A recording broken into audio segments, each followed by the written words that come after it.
Vous êtes sur France 24 et vous avez raison. Bienvenue dans votre journal de l'Afrique. À la une ce soir, une paix fragile dans l'est de la RDC où des affrontements ont été signalés ces derniers jours. Malgré l'accord de paix signé fin juin à Washington entre la RDC et le Rwanda, nous parlerons aussi des négociations de paix entre les rebelles de l'AFC M23 et les autorités congolaises qui sont en cours au Qatar. Des centaines de personnes ont manifesté à Monrovia contre le président libérien. Ils accusent le gouvernement de corruption et de faire reculer l'état de droit dans le pays. À l'origine des manifestations, un proche d'un ancien footballeur devenu président. Les détails à suivre.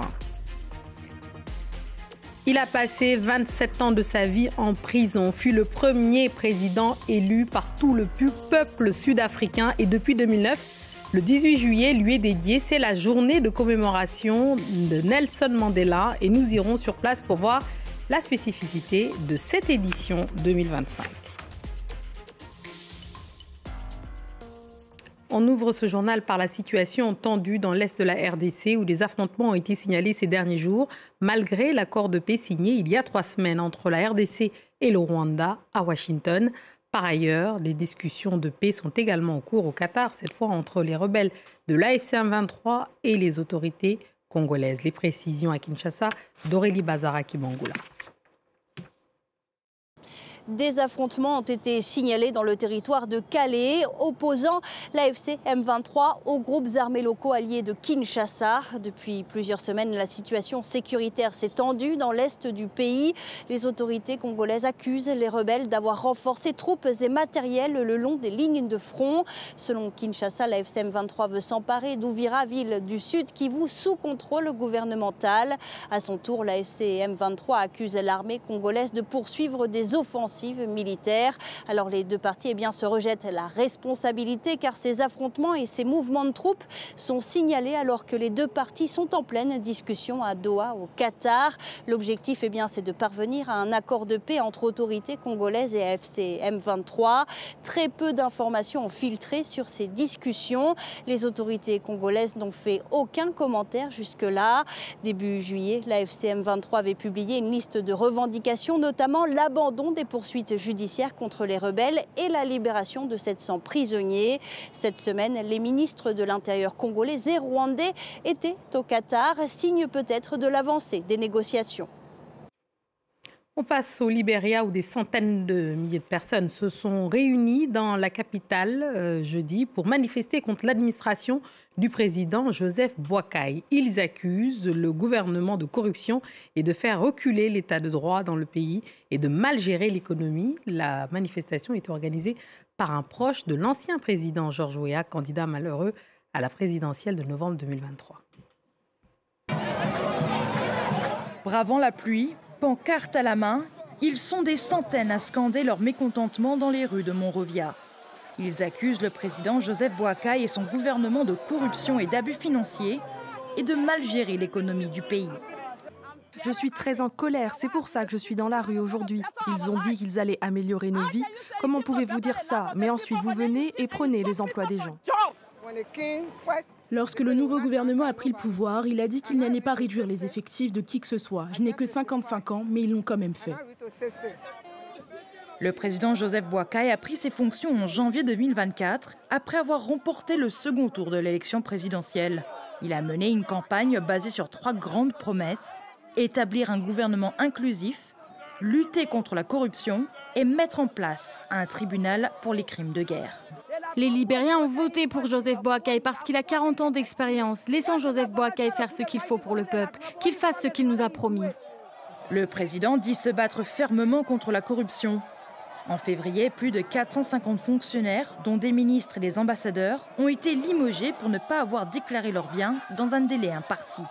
Le Libéria est en quête de stabilité après 2 guerres civiles dévastatrices entre 1989 et 2003, qui ont coûté la vie à environ 250 000 personnes. Entre janvier et juin 2025, la Chine a investi 39 milliards de dollars en Afrique. Selon un rapport, le continent africain est aujourd'hui le premier bénéficiaire de la politique des nouvelles routes de la soie lancée par le président Xi Jinping. Derrière ces chiffres, des différences selon les régions, le pays ou le projet. Depuis Pékin, notre correspondante Eudeline Boischul nous en dit plus. 39 milliards de dollars sont destinés à l'Afrique, dont 30,5 pour des projets de construction spécifiques. Les 9 autres milliards représentent les investissements chinois dans l'infrastructure en général. Cette somme a presque quadruplé par rapport au montant investi par la Chine sur la même période l'année dernière. Le géant asiatique accélère donc sa présence en Afrique, selon une étude récente publiée par l'université australienne Griffith. Mais si on regarde dans le détail, un projet attire à lui seul la majorité des investissements. Il s'agit du parc industriel gazier à Ogidigmen au Nigeria, d'une valeur de 20 milliards de dollars. Et c'est une entreprise chinoise, basée ici à Pékin, qui a promis de le développer et de le financer. Par contre, aucun nouveau projet chinois entre janvier et juin 2025, au Cameroun, au Zimbabwe, en Afrique du Sud ou à Madagascar. Le tableau est donc contrasté. Mais une chose est sûre, même si le projet des nouvelles routes de la soie, un projet phare initié par le président Xi Jinping, a beaucoup ralenti depuis sa création en 2013, l'objectif est loin d'être oublié.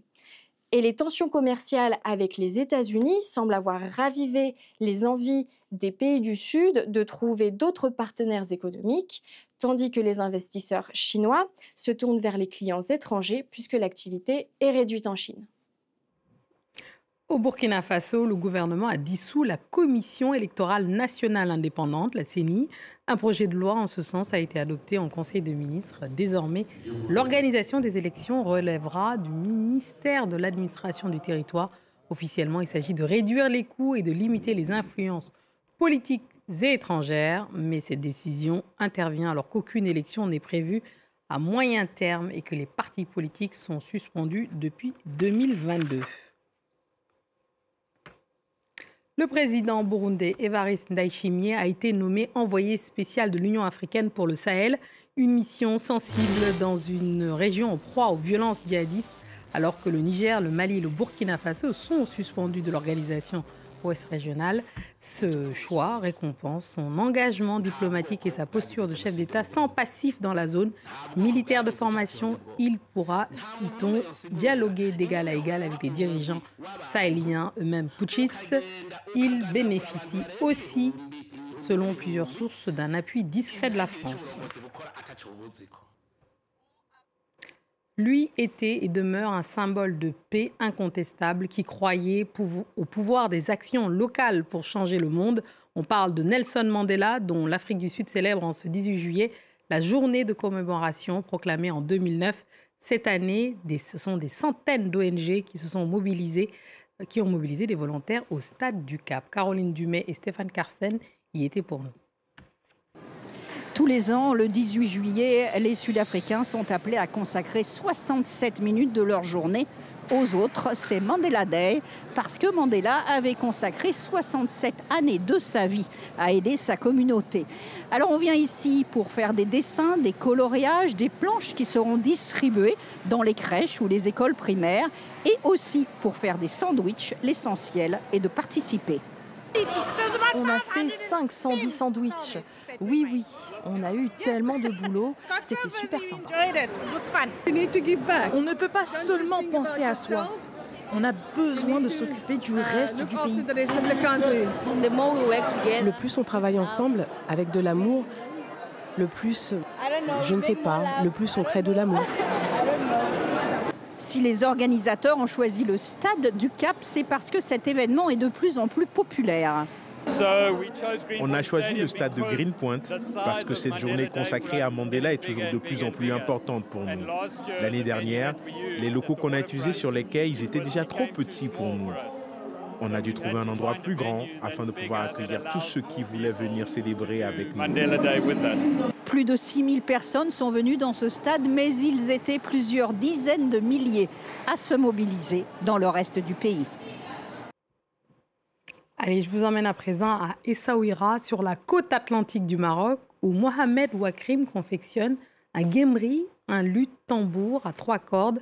De son atelier aux scènes vibrantes du festival Gnawa et Musique du Monde, cet instrument ancestral transcende les frontières musicales.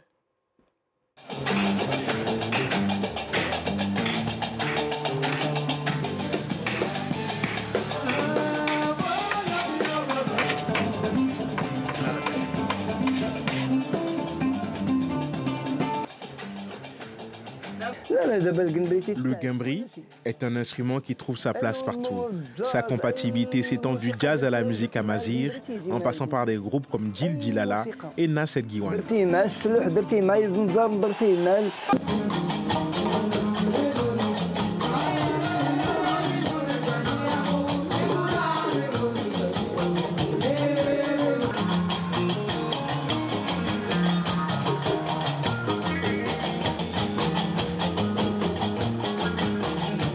J'adore ce que beaucoup de musiciens ils sont en train de faire avec le guembri dans le jazz, dans le rock, dans tout genre de musique. Et je pense qu'il y a de belles rencontres, de beaux résultats où je suis comme musicien très fier de ces musiciens qui ont réussi à sortir le guembri de la tradition. Ce qui m'a attiré dans le guembri, c'est cet aspect d'un son très très grave en fait. Et puis je trouve qu'il ramène beaucoup à l'aspect percussif, une connexion à la terre et tout ce qu'il y a autour, quoi. Il y a une spiritualité qui est très très présente.